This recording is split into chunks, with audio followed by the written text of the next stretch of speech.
এই ইংরেজি প্রশ্ন কে করেছো? তুমি? তোমার নাম কি? হাফিজুর রহমান। আচ্ছা ঠিক আছে, তোমার প্রশ্নটা পড়া ট্রাই করি। আচ্ছা, আসসালামু আলাইকুম ওয়া রাহমাতুল্লাহি ওয়া বারাকাতুহু। ওয়ালাইকুম আসসালাম। হুজুর, my name is MD Hafizur Rahman. I love you for the sake of Allah. I have a question for you. This is not only my personal question, it is also the same question shared by all the young people of our area. MashaAllah, अच्छी बात है। Hujur, is it permissible in Islam to fall in love and then elope and get married? What is your opinion on this matter according to the Quran and Sunnah? If you could explain this, the young people of our area would benefit greatly. One more thing, Hujur. The girls in our area walk on the roads in a very rockless manner, which looks very inappropriate. Please say something about this issue as well. That's a very important question. সে বলেছে কারোর সঙ্গে প্রেমে যে আমরা পড়ে যাই, ভালোবাসায় যে পড়ে যাই, এটা কি ইসলামে জায়েজ আছে কিনা, এবং প্রেম করে বিয়ে করাটা জায়েজ আছে কিনা, that was the first question.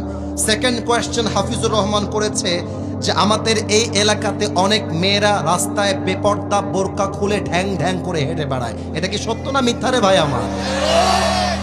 সে বলেছে হুজুর এই মেয়েদেরকে নিয়ে কিছু বলার চেষ্টা করবেন। আমার প্রথম উত্তর হচ্ছে প্রেম করা এবং প্রেম করে বিয়ে করাটা হচ্ছে এমন যেমন চুরি করে গরু কুরবানি দেওয়া।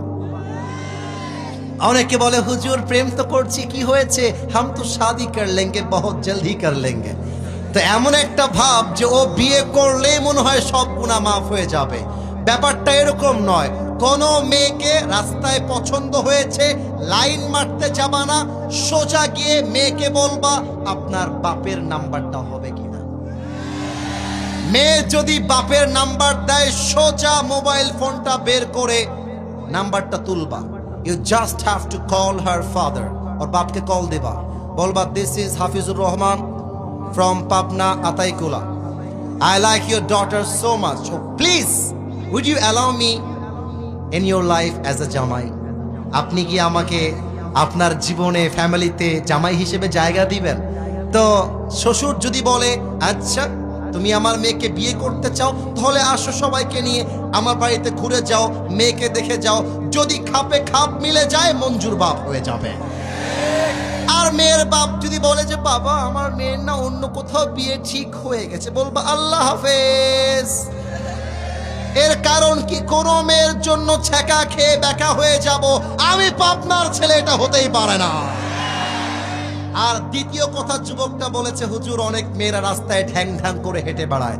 আমি একটা সত্য কথা বলি, যত মেয়ের চরিত্র আজকে নষ্ট হয়ে গিয়েছে তার পেছনে সবচেয়ে বেশি দায়ী তার মা। একজন মা যদি নিজের মেয়েকে মানুষ করতে পারে মানুষের মতো, ওই মেয়েটা টিকটকে গিয়ে নাচতে পারে না। একটা মেয়ে যদি তার বাড়ি থেকে বেপর্দায় বের হয়, তার ওড়না খুলে বের হয়, বুঝতে হবে এটা তার দোষ হওয়ার আগে তার বাপ এবং মায়ের দোষ সবার আগে। যুবক মারা বলেন, আরে আমি আমার মেয়ের মা, আমি বলবো তোর মতো মেয়ে যদি বাড়ি থেকে বেপর্দায় বের হয়, আগামীকাল তোকে আমরা ত্যায্য পুত্র করে দিব, তোর সঙ্গে আমাদের সম্পর্ক নাই। এই কথা শুনলে কোন মেয়ের বুকের পাটানায় বাহিরে বেপর্দায় ঘুরে বেড়াবে। যুবক ভাড়া ঠিক কিনা বলো? আর আমার আফসোস লাগছে বলতে, বোরকা পরলেও আজকাল দিনদার হওয়া যায় না।